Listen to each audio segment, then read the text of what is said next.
And Jon, once again, thank you so much for being here with the One Life family. I appreciate it.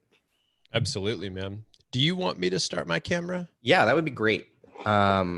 It's not letting me do that. It says I can't start my video because... Oh, then that's my fault. I should, let's see.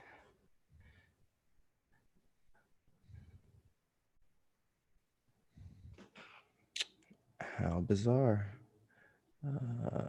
Allow.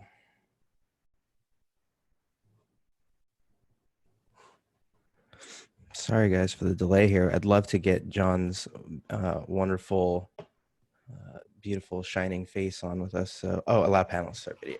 There we go. All right. So sorry for the minor delay here, but there he is. Hey, Jon.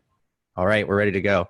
So today we're talking about parenting, and those of you guys who are not familiar with Jon Vroman, he's someone who I mentioned has been a long time just supporter and member of the One Life family. He's been the MC for multiple One Life events. He has, rocked the stage at our past conference in Long Beach. He actually, I think that was one of the first times that I got a chance to connect with Jon, was at a One Life conference in Sacramento a few years ago, and has just been in and around the One Life world for quite some time. And I guess a lot of people got to know Jon when he started the Front Row Foundation, where he is helping people who are going through life-threatening illnesses to be able to experience an incredible experience at their favorite concert or sporting event. And so, Jon has done a lot of great work in that space, but over the last several years, he's built something really cool in, frankly, I think a rather different space. I think that there's a lot of similarities, but Jon has really lent himself to this new venture, which is Front Row Dads, where he has built a community of almost 200 dads who are building and growing together, and created this brotherhood that is really, frankly, quite unique. And I think it's really one of a kind. And so their focus is to be family men who have businesses, not businessmen who have families. And so I think, man, I've got to know the numbers better because I'm pretty into it, but several hundred podcasts deep. He's interviewed hundreds of people about this. And rather recently, he's gone in and taken the initiative to find out, what parents can do with this new normal and how they can really respond. And so, without further ado, I want to introduce those of you guys to Jon Vroman. So Jon, with all that being said, why don't you just catch us up to what you've been hearing, what you've been seeing, what your thoughts are on this whole thing, and, kind of share with us a little bit about some of the insights that you've been gaining over the last several weeks as you've been, diving into this whole thing. Yeah, man. Well, thanks for having me, Hector. And as always, so fun to partner up with One Life. What a cool community. What's up to everybody out there who's listening in? Also want to fully engage with you guys. So, Hector, can people post in the chat thread, or how do they post a comment or a question? Yeah, there's a chat box that you guys can, say hi in. And like I said, if there's anything of value that you guys think is worth people taking note of, throw that in the chat. And then there's a separate Q&A that if you want something, want to Jon to answer something specifically, or even something privately, you guys can put that into the Q&A section, and that goes to Jon and I. Yeah. And what I'd love to know, by the way, is a little bit about who's on the line right now. Brian Rocha, what's up, man? I would love to know, first of all, for everybody that's on the call, if you have kids, which I'm going to guess that many of you do, if you're listening to this and haven't bowed out yet after Hector's introduction. But I'd love to know how old your kids are, how many you have. I'd also love to know, and I invite you to share this in the chat box, and it could be one word, it could be, one sentence, keep it simple, but what's going well for you right now? And what is challenging you the most? I'd love to hear from everybody. What's going well? What's challenging you? Maybe a little bit about your family, just, how long you've been married, maybe how many kids you have. It just helped me understand who I'm chatting with today, because I really want this to be interactive. And I want whatever I share to really serve all of you. And if you guys are feeling bold, feel free to raise your hand, and we'll do this kind of like a Oh radio man, talk show where, well, we'll it's my bring you favorite. in and sit you on the couch. So feel free to raise your hand. I think there's a button on there Yeah. where you guys can do that, and then you can come on. And I think that we'd encourage you to take that offer up, because this really is about you guys for sure. Cool. And I might butcher some of these names, but I love this first name, by the way. Kala. I don't know how to pronounce that, but I love it. 3 kids, 15 and 11-year-old twins. What's going well? Cooking and eating. Agreed. Challenging teen angst and dynamics for the whole family, of course. Jared, what's up, man? Good to have you. One of our front row dad brothers. 2 boys, 9 and 12, married 13 years. Josh, what's up, man? From Atlanta, married 6 years, 1 young boy, 16 months. Got it. Sterling, what's up? New father, 1-year-old boy, 6-year-old stepdaughter, small business owner. Biggest challenge is time. Sterling, I'd be curious when you say time, what do you mean by that? That'd be interesting to hear. Make sure I get the most from my family being where I am. Maybe that's what you mean by time. Maybe you answered that already. All right, cool, guys. Well, thank you for sharing that. I appreciate that. And feel free to throw any comments or questions into the chat box. Brandon, thank you. Married 9 years, 4 kids, 7, 5, 5, and 3. Woo! That's an active household. I'd love to be a video camera in your home and see the energy there. That's cool. Well, guys, the first thing I want to say before I share any ideas, and I'll just share a couple of ideas that we've been discussing within our brotherhood. We've had almost daily calls with our guys, ranging topics from, your financial future to, being prepared. What does it mean to truly protect your family? I think that conversation's come up a lot recently. We had my buddy Jim Shields, who wrote The Family Board Meeting, and he came on and talked about tech distancing. I'll share a little bit about that. We had Akira Chan, who's a filmmaker, who did a course with Mind Valley called Little Humans, and he shared some of his biggest takeaways through that course. So lots of things that I can share with you today. I'll try to keep this as fun, as engaging, as light as I possibly can. Also, I really do want to encourage a conversation here. I much prefer a dialogue where there's an interaction back and forth. I think all the listeners prefer that too. So if you've got something, chime right in. And lastly, before I start sharing content or stories or ideas, is that I just want you guys to know that I'm not in the dad space because I think I've nailed it. I've got all the answers and I want to tell everybody what to do. But I started this because I felt like I had a lot of room to grow as a dad, and I wanted to surround myself with amazing people and ask the big questions. So I'm going to be sharing from a place of humility and oftentimes failing, and out of a crawling and scratching for answers and wanting to serve my family, I listen to the stories of people that I think have some things figured out, and I try to consolidate that information and share. So the first thing I want to share with you right away, getting into some content here, is Akira Chan, who I just mentioned a minute ago. He said something last week on our calls that was profound.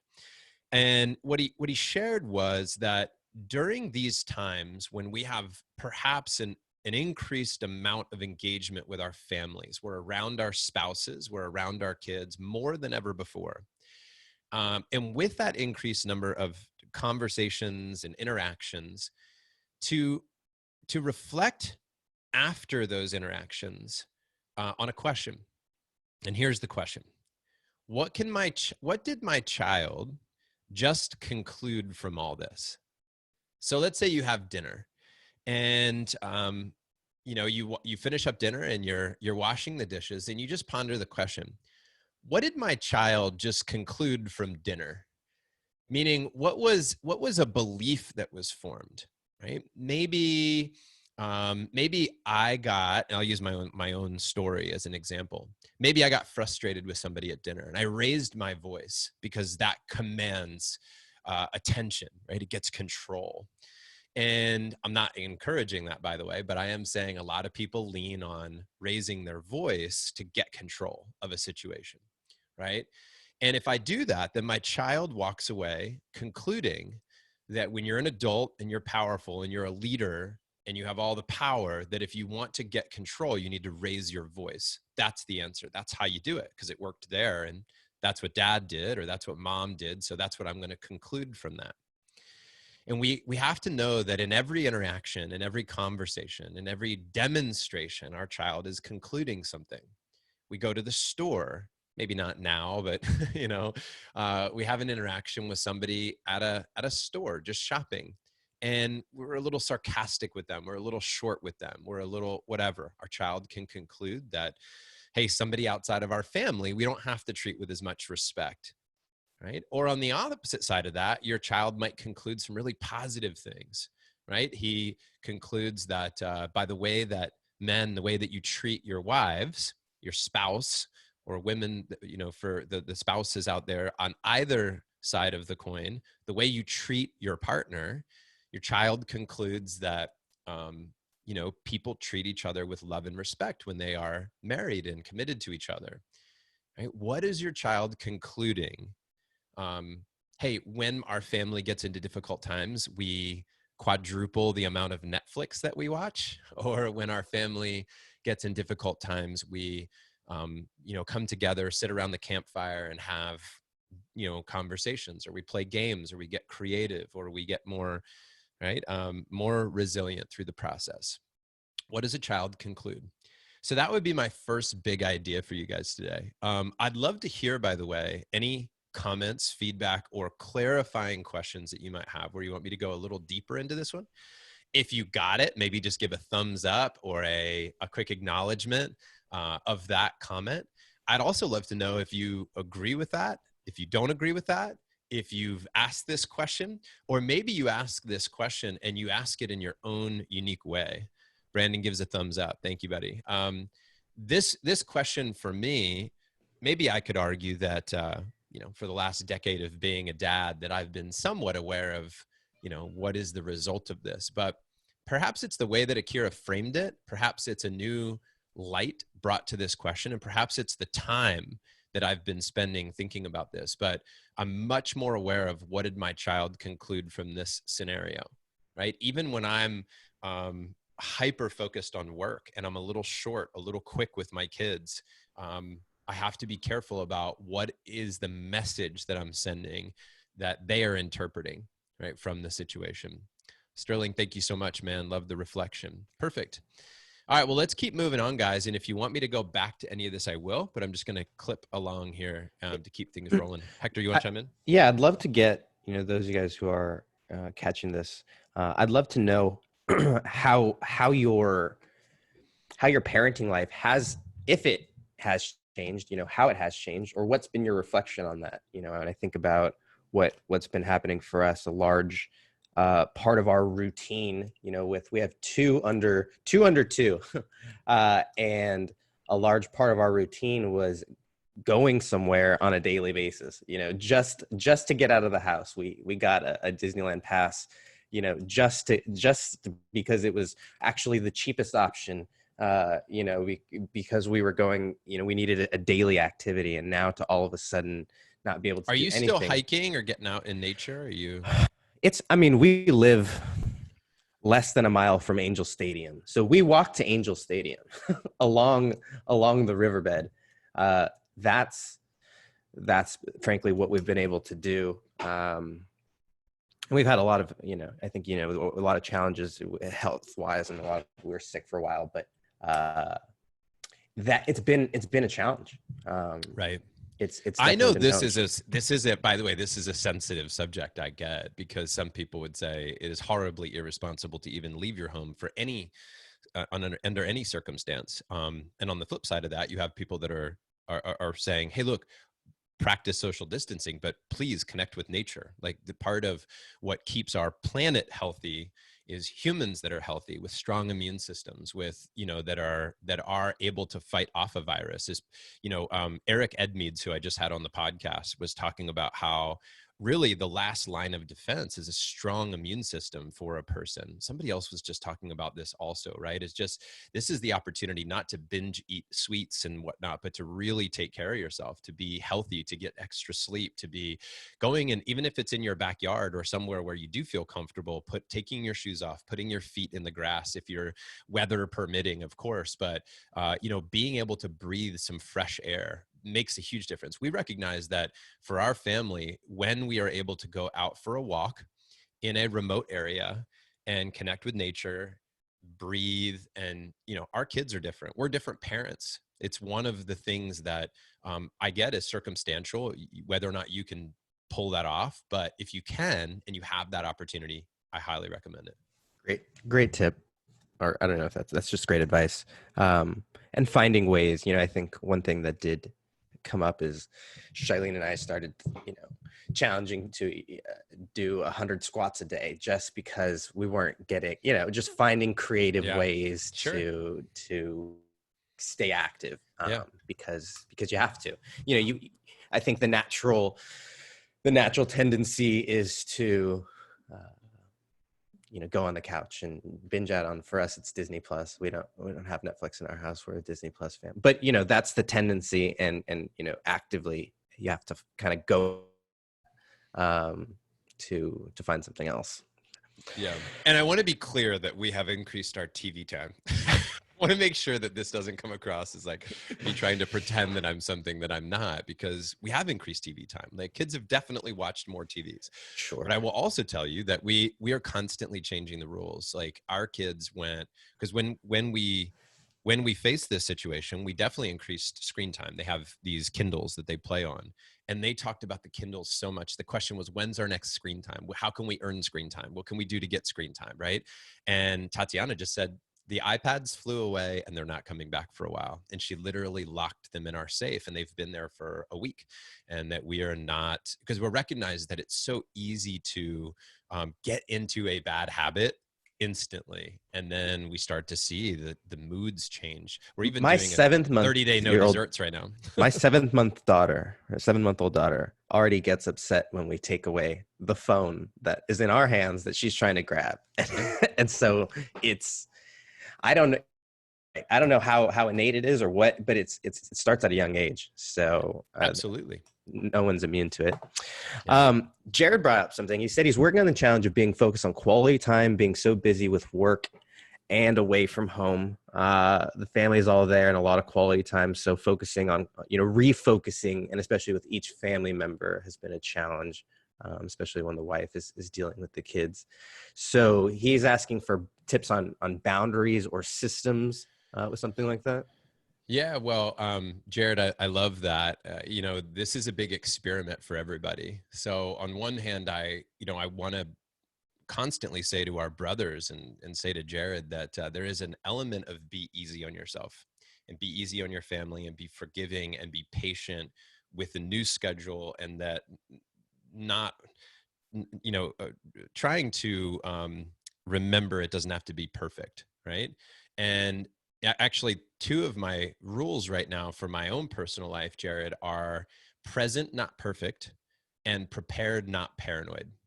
Right? So there's this freak out moment where people are sort of losing it emotionally around, what does this all mean for the world? And I get it. Some of it is very, very scary. But I keep going back to be prepared, not paranoid. And prepared and paranoid are both energies to play with and how we show up in our families. And present over perfect is like, I'd rather just be there in some form or fashion. And even if it's not perfect with how many people are getting one-to-one times or what the boundaries are, but a lot of this comes back to, for me, in my experience, is awareness, having a daily routine or a weekly routine to check in and ask what's working and what's not. I mean, that's a pillar in our brotherhood, is guys to be able to come together, and we just start off. We often share the beginning and end of calls of what's working, what's not, because we need to look at both sides of that. My team, even in my business, we constantly every week look back and say, take the 20% that's working, amplify that, take the 20% that's not, and let it go. And the family should have the same kind of 80-20% principle, application, and review session, even if it's just you as the dad. You don't have to have everybody present to do it, but some type of review. So I think it's looking for those little bits of gold where you're like, ooh, more of that. That worked really well. That question, that opportunity, that game we played, that moment we spent together, that energy, that time of day really worked well for our family. And then what seems to be causing the stress? And maybe even not looking to always eliminate the stress, but asking, is that good stress? Right? Sometimes when we create change in our families, it's stressful, but it actually is good stress, like being sore from a workout. It's like that hurts a little bit, but that's actually growth. And so the difference is when that growth is healthy and unhealthy with your schedule. So part of it is just acknowledging that it is a little bit of a mess, and that's okay, right? I think that that's a big part of it. When it comes to schedules, here's how we're approaching it. And for our guys, a lot of them are writing out schedules. We wrote out a schedule on day one of this whole thing. And by day two, that schedule was thrown out. That's how we literally were like, that schedule could only work for one day. It wasn't a sustainable schedule. The other thing I said to my wife is I'm much more interested in our schedule demonstrating our values more so than demonstrating like an alignment with what the world says we should be doing. So personally, and again, many people will disagree with me on this, but look, I want my son to learn math, but during this time, I much more want my son to learn about family dynamics. I want him to learn. I'm not as obsessed with him learning math as I am obsessed with him learning how our family comes together and navigates this. I want him much more to learn about his relationship with his brother and how to navigate that space, because I think the skills that apply to a lifetime, the skills that we need when we leave our homes as kids, are the skills that aren't necessarily going to be math and memorize and repeat, right? It's going to be the skills of relationships. It's going to be the skills of growth in difficult times, how my family managed a crisis, how they not only came together for themselves, for our family, but our neighbors, for our community, and perhaps arguably the world, right? They're going to learn that. So what I keep asking Tatiana is kind of on that same question of what did my child conclude from this is we just had this conversation literally an hour ago, which is what value are we demonstrating as a family? So when I look at my schedule, I'm not necessarily saying, did I check the boxes? You know, as Julia Lythcott-Haynes said, is your child living a checklisted childhood? And are you living a checklisted parenting style of like, these are the things that need to be checked off the box in order to succeed as a parent? Or are we literally looking at it and saying, what are the values of our family? And are we demonstrating those with our schedule? Right? It's not the schedule that the world tells you should have. It's the one that you want to create.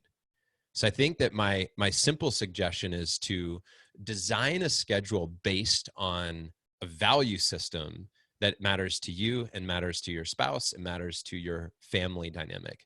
And ultimately, your every action that you have, every bit of your schedule is going to ultimately teach your kids something. My son walked down recently. This is a confession, ready? This is a mess up as a dad. So I've been waking up really early in the morning. I've been on high alert because of this whole thing. Our charity took a really big hit with fundraising. I'm concerned about, finances for myself and for my guys and for many people around the world. I'm asking myself, what does being prepared really look like? Like, I don't need to hoard, 1,000 rolls of toilet paper, but, this whole thing has caused my wife and I to look at our preparedness. Like I said, we don't even have a basic plan if there was a fire in the house. Like, what people would just run around crazy if there was a fire. We don't have a ladder to climb out a window. Would people jump out a window? Do we have a rendezvous point? Do we have some type of, like, this could take 5 or 10 minutes for us to figure out, but we don't even have that. And I think that this conversation and this COVID thing has allowed us to think about that. But here's my point. Let me get myself back on track. I've been waking up early. I've also been watching a little more TV myself, right? Just maybe to cope with it, maybe just to deal with my own emotions. But I'm sitting on the couch, I'm working, I'm doing emails, I'm watching TV, and my son comes down, 5-year-old, and he says, adults get so much more screen time than kids. He goes, I constantly catch you and mom watching TV in the morning or at night. And I thought, is that what I want my son to know his dad for? Like, can I have my son catch me reading? Can he catch me meditating? Can he catch me doing a workout routine? What are your kids catching you doing? That's a big thought, right? Let me pause there real quick. Hector, you want to chime in or go to the group? Yeah, I think that's I just wanted to write that down because it's a good thought. And if you guys have any reflections, I'd love for you guys to throw those down in there, and I want to encourage someone to come on and chat with us and John. But you know, I think that the thing that stood out in my mind was, you know, helping them to understand the family dynamic aspect, because I know we wanted to keep this light, but I think also one thing is understanding the reality and also our purpose, especially at One Life. You know, our mission is to take what we're talking about here and get it into the hands of people who frankly aren't looking for this. You know, a lot of you guys on the call are here because you're seekers, but unfortunately, domestic violence calls have gone up, and child abuse calls have gone up, and you see the negative consequences of families being forced to be together, you know. And we were driving the other day. I don't know where we were going, but it seems like drives are what everybody tends to do to just get out of the house, at least around here in LA and Southern California. Everyone goes for drives, but that's why the roads are still so crowded. But we said the thing you have is you have yourself and you have the people that you live with, and now people are really being forced to deal with that reality. And I think those of you guys who are here on this call, and obviously John, that, you know, the people in the brotherhood and you know, involved in Front Row Dads are obviously the ones who want to be intentional with this time. But I think that part of the need and part of the reason for One Life, and maybe this is just my plug for One Life, is that this stuff is needed in the world, you know, and a crisis like this, you know, I think really brings that out. So all that to say that, like, what you're doing, John, guys, what you guys are doing here on the call, just being here, it means something. And I think I'm getting emotional here because, you know, things change a lot when you become a parent. But this stuff is so important, not only for you on this call, but for us to take this out to those who aren't here, and to those who don't realize that they need it yet. So anyways, so let's talk about that preparedness. And I think, you know, we have a couple of people who threw some stuff down here in the chat. Christine, I want to get to your comment. But John, what, you know, in terms of protecting, you know, that was one thing that I think you said came up as a theme in the Front Row Dads community, you know, as a whole. You know, what's your reflection, or what are the perspectives or the sides that people have kind of, you know, what's the conversation been like, and Sure. You know, just kind of give us some thoughts on that whole thing. Yeah. Yeah. So this was an interesting dialogue, and obviously there's lots of opinions on this. The thing I want to share right away, I learned from Braden Delaney, is that, and Braden, by the way, is, I would call him a survival expert, right? And that's what he does. And he teaches kids and he teaches adults survival skills. Well, we had Braden on a call, and something he commented on, which I thought was very powerful, is that community is our greatest survival tool. And boy, did I latch onto that. And I've been holding onto that. And I've been thinking about that, is that community is our greatest survival tool. And the interesting thing about surviving is that that's open for interpretation too, because how are we defining surviving? At what level, you know, does surviving, you know, come into the conversation? And obviously you could go down I mean, there are people that are thinking this is the beginning of a societal collapse. And there's other people that believe that this is, you know, give it 3 or 4 weeks and we're going to be over the hill and we'll be back into mending and building again. The truth is, I don't know anybody that knows how to predict the future. So I think we're all just guessing, right? And likely we're going to be wrong, you know, because it's very difficult to nail it perfectly. So 99.9% of the population is going to be wrong on some varying degree. Well, when I think about protecting the family, I think there's a couple of important questions to ask yourself, and this is protecting yourself, protecting your loved ones, is play out, do a couple things. Number one is take inventory. Take inventory on what you have, and what's truly needed, and what's truly likely to happen, right? So I said to my wife the other day, I said, is it important to have a little bit of food on hand? Sure. Is it important to have 3 years of food and a bunker, 500 feet underground? I don't know. That's for somebody else to determine, what's important for them. Is it important to have a basic plan of, like I mentioned earlier, about what happens if there's an emergency in the house? I realized not too long ago that I said, my mother-in-law doesn't speak any English. She only speaks Russian. She has a cell phone. But if there was a fire with her and my 5-year-old, would she be able to articulate our address well enough? So what's interesting is that when you go into the conversation of protecting your family, you just try to play out basic scenarios. I think that's the name of the game, is like, try to not be paranoid. And but at the same time, somebody once said, hey, even if you're a little over prepared, is that a bad thing? Right? Like, if you're a little over prepared. So I remember when this whole thing started, I said to my wife, I said, hey, I just see the writing on the wall. I said, you might want to just get a couple extra groceries, right? I didn't tell her to spend $30,000 on food. I just said, hey, buy a couple extra groceries. And her response to me was, I can't even take you seriously right now. That's ridiculous. And but here's something, I pat myself in the back. I have yet to say, I told you so. I have yet to pull that out. But here's the thing. When you prepare a little bit, some people will tell you you're nuts. And that's okay, right? That's okay. Oftentimes when you're leading, you will be a little crazy, right? To some people. And the thing is to just be honest with yourself, honest with your family, and be self-aware. This is about self-awareness, right? Basic protection. What does that look like for you? So, I mean, I think these are questions more than answers.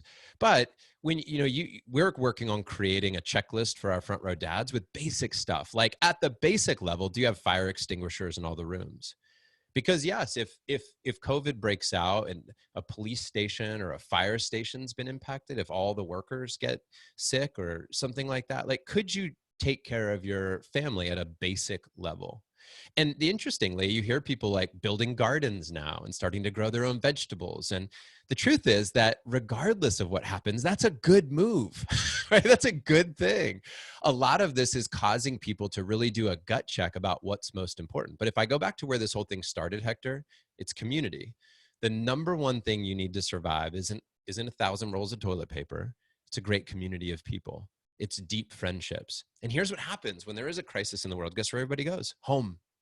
Everybody goes home. This is a giant pattern interrupt. And a lot of people are asking, what's most important to me? What's essential? Who's essential? Who am I going to turn to? Who am I going to lean on? Some people are finding themselves very lonely, I'm sure. Some people this is revealing a lot for people. One of our guys had said, this is exposing how vulnerable my business really was, that I didn't quite anticipate how vulnerable I was. And it's also a way of saying that truly to survive, you need health. Health is the one thing, like, you need a healthy amount of food. You need a healthy way to get water. You need a healthy amount of friends. You need a healthy body to be able to survive these things. If somebody goes into surgery and they're not a healthy person, their likelihood of not making it out of surgery goes up. Right? If you are not a healthy person, the likelihood of you contracting a virus, if your finances are not in a healthy place, something like this will really let you know that. And I think people will emerge from this much stronger than ever before. And I agree, Susan, we're in a place of amazing transformation.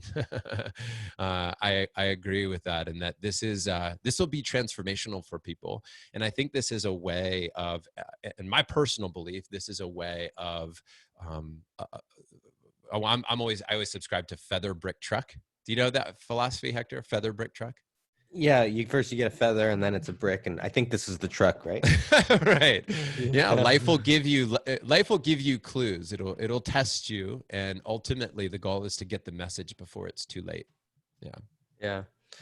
Um, I think that that's absolutely the message from this, is that there's hope, and I love looking for those posts on social, right? Because everything is about all the negative numbers, but I think the spreading of positivity is something that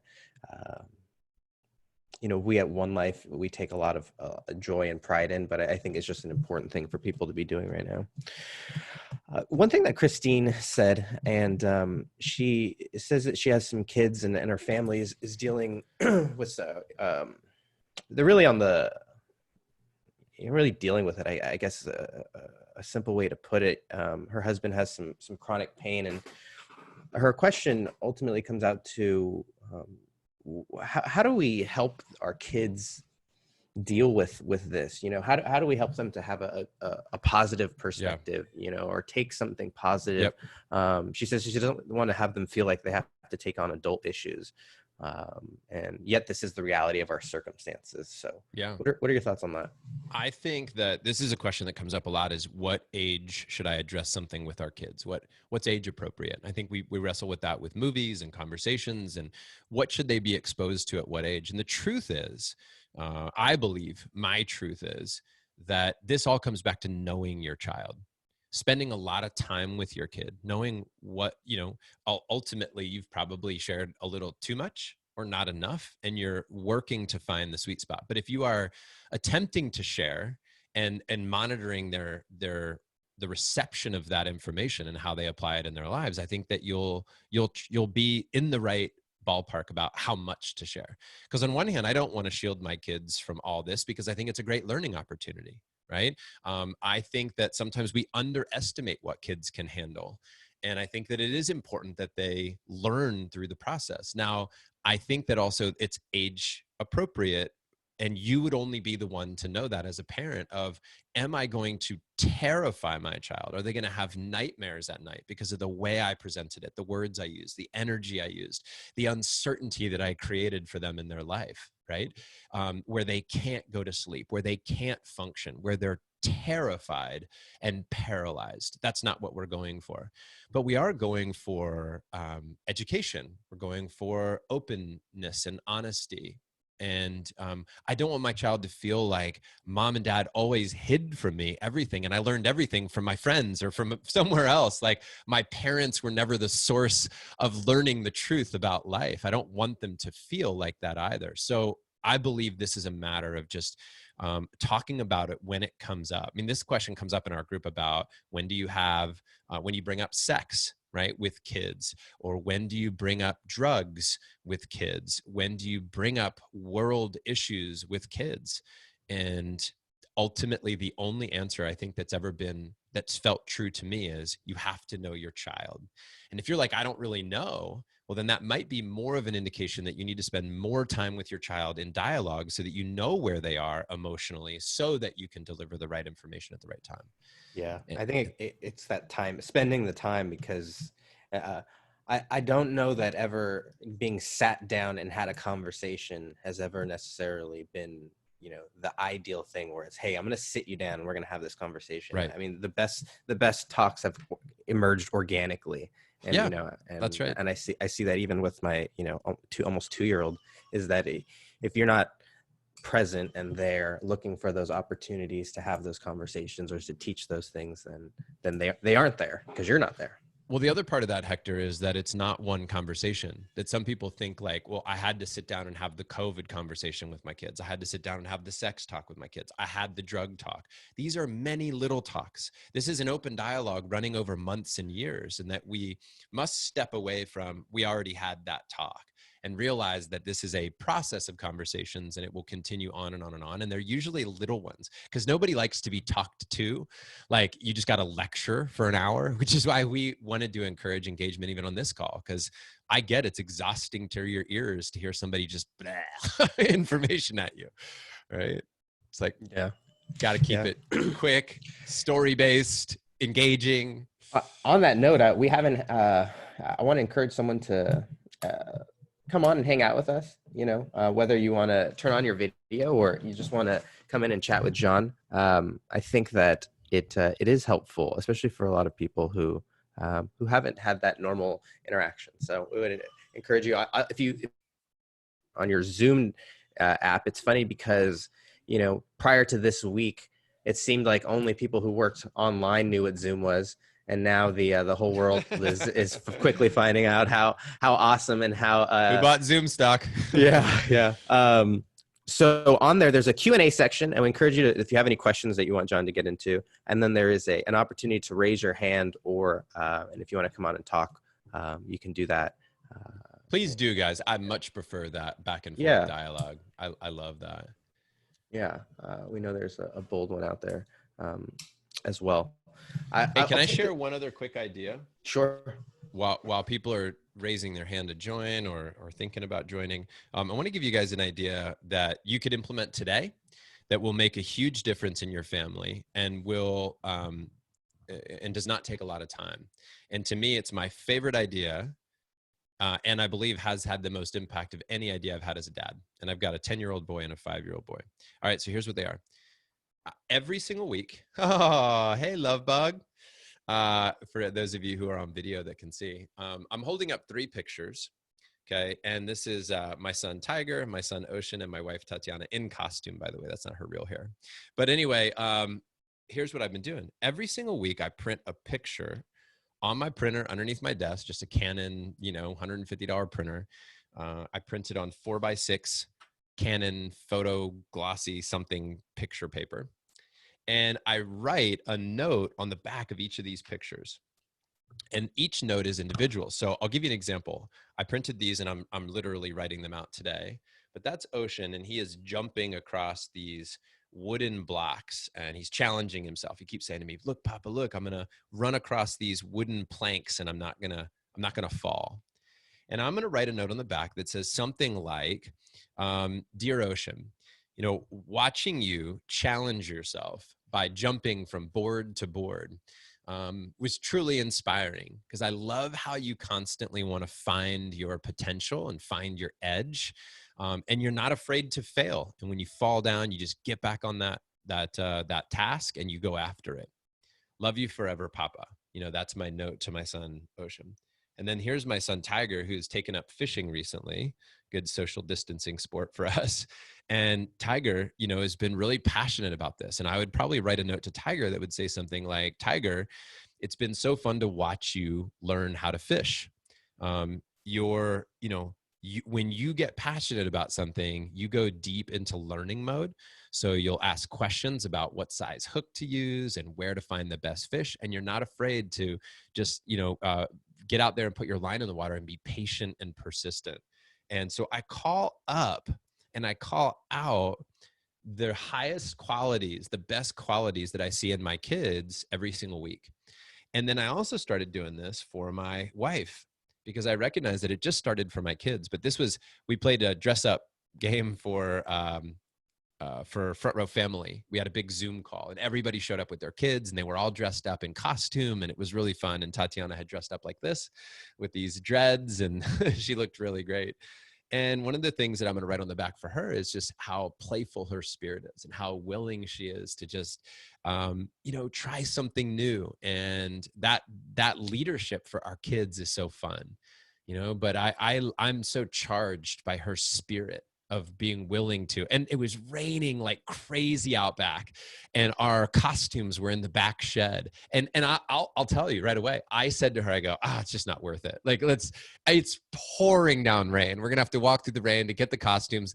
The call was starting in like 10 minutes. And Tatiana's like, oh, come on, just grab an umbrella. Let's go. Right. Like, and that's so powerful that I wanted to take the easy way out. And she was like, no, come on, we're going to get the umbrellas. We're going to go, we're going to do this. And she pushed me in a really positive way. And I just love that spirit of her, where she's not into convenience. She's into creativity and doing something fun and meaningful and not being a boring person. That's her greatest fear, is like living a boring life. Well, I'm going to write these letters and hand them out. So I think you can do that right away. I mean, honestly, you could print it on printer paper if you didn't have photo paper, but a little order on Amazon, print them off on your home printer, hand them out to your family. And by the way, I'm still trying to figure out what to call this. I need a name for this. Like Jim Shields has a family board meeting. I need a name if anybody has any cool ideas. But it's been working so well in the group. And even one of our dads, Jason Bronstad, who's new to Front Row Dad, said he's been doing this every week. And his brother-in-law has been living with him ever since this started. So it's like 3 weeks that his brother-in-law has been trapped at his house, basically. And he said, John, I not only started writing cards to my, these photo notes to my kids and to my wife, but I've been writing them to my brother-in-law also, which is really cool. And he said the photos that they're doing a family meeting every week and he's handing out the pictures, and it's just creating great conversation. It's building each other up in front of one another. It's if you want people to act in an awesome way, call it out, because it's just the difference of saying, stop doing this. Here's what you're doing wrong. Stop complaining. Stop whining. Stop. Catching people that they develop an identity that all I do is mess up. All I am is wrong. All I do is fall short, versus like, hey, I caught you doing something right. I love that quality about you. And we amplify the good so we can silence what's not. Yeah. What an easy thing to do, that I think goes It's so also far. easy not to do. Yes, for sure. Yeah, for sure. And I think, the power of a handwritten note, goes so far. So far. Especially with people that are closest to us. And we hang these up, Hector, in our living room on a string with just these wooden clothespins, and we hang them up so that they how cool for a kid to have a collection of those, or a shoebox of them one day, yeah. And to see all the, and to have all the things. Have you seen it's called Onward. It's the new kids loved it. My family is still on the fence. I'm the only one that's really into it. I've seen it 3 times now. I've forced our kids to watch it. But I think that same kind of, thing, where having some token of the relationship, has a lot of value, to remind them and to be there when you're not, whether that's, no matter when that is, Yep. So guys, I think this was a fantastic interview. Jon, what is the best place to hang out with you? I don't know if people can get, how involved people can get in Front Row Dads right now, but why don't you share with them where they can catch up and what they can do with Front Row Dads? I think if you want everything that I'm connected to, it's frontrowfactor.com. But if you want just the dad stuff, right, or a great dad in your life, then go to frontrowdads.com. The other thing I'll tell you is that if there are people listening to this call that aren't dads, we've also just recently launched frontrowmoms.com, which is, by the way, just in its, very infancy stage of just wanting to find out who has energy around this. So we have a Front Row Moms Facebook group now. We have a frontrowmoms.com where you can throw your name and email in. And if you're interested in hearing more about that, let us know. But those are the resources that I would go to. And Hector, one last thing that I would say for people to consider as they walk away, just one exercise I would give them. And I learned this from Jim Shields this week. And in fact, a couple other people talked about the same thing, which is, go out and ask your 80-year-old self, whatever, 75, 85-year-old self, later down the road, ask yourself, when that person, that version of you, that if they were to look back on this time in life, what are they going to say that they were proud of? What are they going to acknowledge you for? What are they going to say that you did well? Right? What does that person think about your approach to these times, your 80-year-old self? What was truly important? Are they going to say, like, gosh, that was a difficult time, but you truly showed up. You found the best of who you are as a human being and brought that to your family and to your neighbors and to the world, right? You stepped up and you led with confidence and courage and curiosity. And all along the way, you were also very vulnerable about the emotions that you felt, and you were transparent, which led to your transformation as a human. So what would your 80-year-old self say about how you handled this moment? And sometimes looking into the future that way can be very enlightening for us about what's really important and how we're handling the here and the now.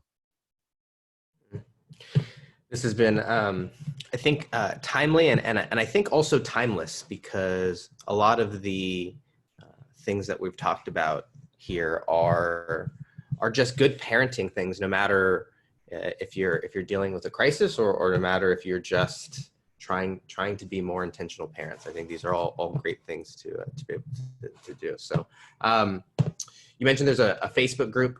So the Front Row Dads on Facebook. Front Row Moms on Facebook. Yep. And then the podcast, Front Row Dad podcast. Go check it out. And by the way, 25% of our listeners are female, so we hear a lot of great, feedback from our female audience. And your One Life legends, Pat and Sam Cullinane, are going to be out on the show tomorrow.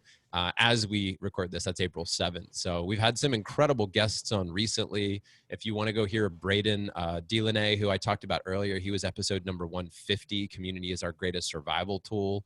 We had Jim Dethmer on, who wrote 15 Commitments of Conscious Leadership. That's a show that any man, any woman would deeply appreciate, about how to be present at home with our kids, episode number 147. So many great shows that we've had on recently, and so many great One Life legends that we've had on as well. So very fun. And those of you guys who, most of you guys are in the One Life family already, but if you're not, you guys can find us on Facebook. And if you guys want to get all of the resources that we've been putting out during what we called One Life Thrive, this is our response to this COVID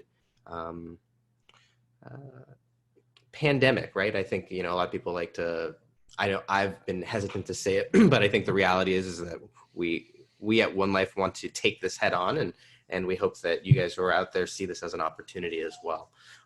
So go to onelifefullylived.org for more info. And if you guys are looking for something to give a kid or a young person, the One Life Roadmap Journal is out on Amazon right now. And so you guys can, oops, that's not it.